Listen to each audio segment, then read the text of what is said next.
Madame Colette Mélot pour le groupe Les Indépendants pour 2 minutes.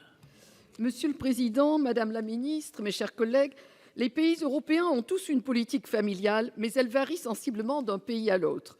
À l'origine, notre politique familiale a été conçue pour encourager les Français à fonder une famille et en tout cas à faire en sorte que le coût financier ne soit pas un obstacle.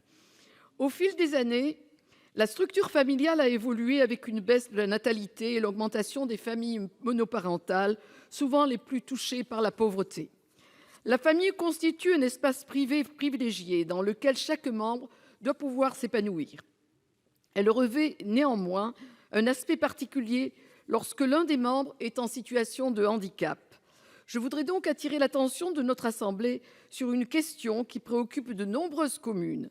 Je veux parler de la scolarisation des enfants en situation de handicap. Certes, des progrès importants ont été réalisés. Je pense en particulier à l'accompagnement de ces enfants, mais beaucoup reste à faire. En septembre 2019, 300 unités localisées pour l'inclusion scolaire, les ULIS, ont été créées et 4 500 AESH ont été recrutés. Malgré cela, 8 000 enfants restent sans solution de scolarisation. Les deux principaux obstacles rencontrés par les familles sont la lourdeur des tâches administratives et le manque d'accompagnement. Lors de la Conférence nationale du handicap, le Président de la République a annoncé des solutions de scolarisation pour chaque enfant dès la rentrée prochaine, avec notamment la création de 1 000 places supplémentaires dans des établissements spécialisés. Madame la ministre, nous connaissons le désarroi des familles et nous connaissons aussi les difficultés de mise en œuvre d'un accompagnement adapté. Aussi, pouvez-vous nous donner davantage d'éléments sur les solutions envisagées pour permettre à chaque enfant de bénéficier d'une scolarisation adaptée d'ici la rentrée prochaine ? Madame la ministre.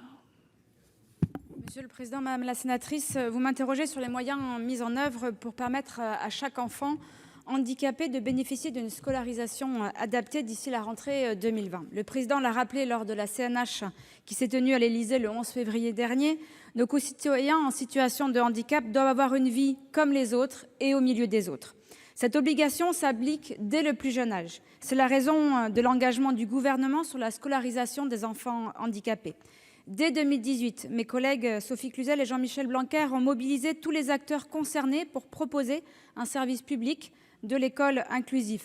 Des pôles inclusifs d'accompagnement localisés ont été déployés au plus près de 2,5 millions d'élèves dès la rentrée 2019 et nous généraliserons ce dispositif d'ici la rentrée 2022. Des cellules de réponse aux familles sont mises en place dans chaque département pour que les familles aient une réponse sous 24 heures. Nous informons et nous accompagnons les enseignants à la prise en charge de tous les élèves en augmentant l'offre de formation continue et en donnant accès via la plateforme CAP École Inclusive à des ressources simples et directement utilisables en classe. 900 millions d'euros supplémentaires ont été engagés pour que cette école inclusive devienne une réalité. Les premiers résultats sont là. Par rapport à la rentrée de 2018, 20 000 enfants supplémentaires ont été scolarisés à la rentrée de 2019. Le nombre d'élèves en attente d'un accompagnement a été divisé par 2. Mais nous le savons, nous devons faire plus. Nous nous sommes fixé un objectif clair. Dès la rentrée 2020, plus aucun enfant handicapé ne doit se retrouver sans solution de scolarisation. Et nous donnons sur ce sujet les moyens de nos ambitions. Nous créerons 11 500 postes d'assistants d'élèves en situation de handicap supplémentaires d'ici à 2022. Nous créons un numéro d'appel unique, le 360, pour que les familles aient un point de contact identifié pour adresser toutes leurs demandes d'aide. Et enfin, juste pour conclure très rapidement, il y a aussi l'avant-scolarisation, c'est la question du bonus inclusion handicap, parce que l'inclusion doit se faire dès le plus jeune âge. Je vous remercie. Merci Madame la ministre.